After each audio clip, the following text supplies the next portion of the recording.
HR news YouTube channel, जो आपको रखे हर खबर से अपडेट। कोरोना के बीच ब्रिटेन के प्रधानमंत्री का बड़ा फैसला। ब्रिटेन में अगले हफ्ते से खुलेंगे सभी स्कूल। प्रधानमंत्री बोरिस जॉनसन ने कहा, अगले हफ्ते से अपने बच्चों को स्कूल भेजा जाए, नहीं तो उनका पूरा साल हो जाएगा खराब।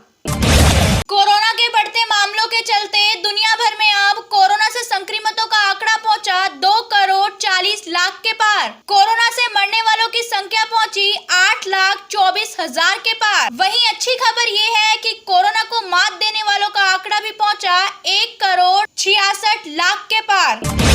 देश में कोरोना का कहर जारी। बीते 24 घंटे में 67,000 से ज्यादा कोरोना के नए मामले आए सामने। वहीं 1,000 से ज्यादा लोगों ने कोरोना से गंवाई जान। भारत में कोरोना से संक्रमितों का कुल आंकड़ा पहुंचा 32,34,000 के पार। वहीं कोरोना से मरने वालों का आंकड़ा पहुंचा 60,000 के करीब। देश में कोरोना से ठीक होने वालों का आंकड़ा पहुंचा 24,67,000 के पार। देश में अभी भी कोरोना के 7,07,000 से ज्यादा एक्टिव केस। एक बार फिर विवादों में आया पीएम केयर्स फंड। पीएमओ ने नहीं दिए पीएम केयर्स फंड से जुड़े सवालों के जवाब, कहा नहीं रखते रिकॉर्ड।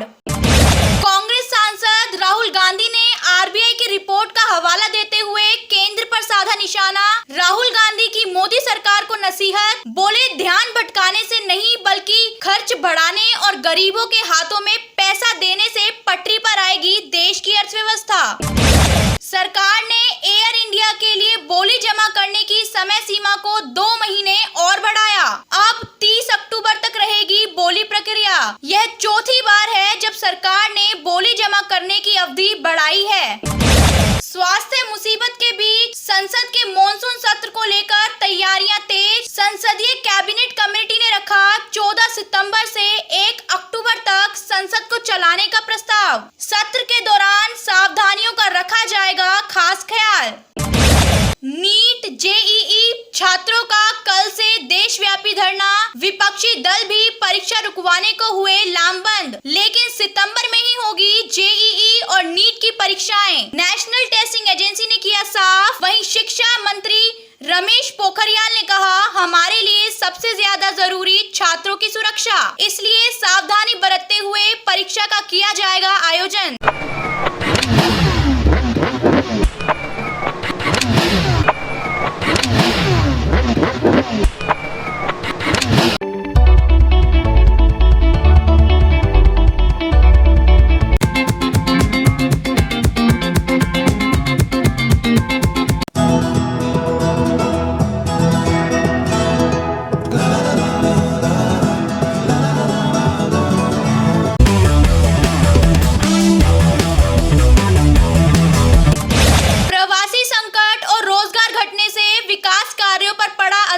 अभी सुधार में लगेगा और वक्त। आरबीआई की सालाना रिपोर्ट में हुआ खुलासा, घरेलू उपभोक्ता, कंपनियों और सरकार पर होगा सबसे ज्यादा असर।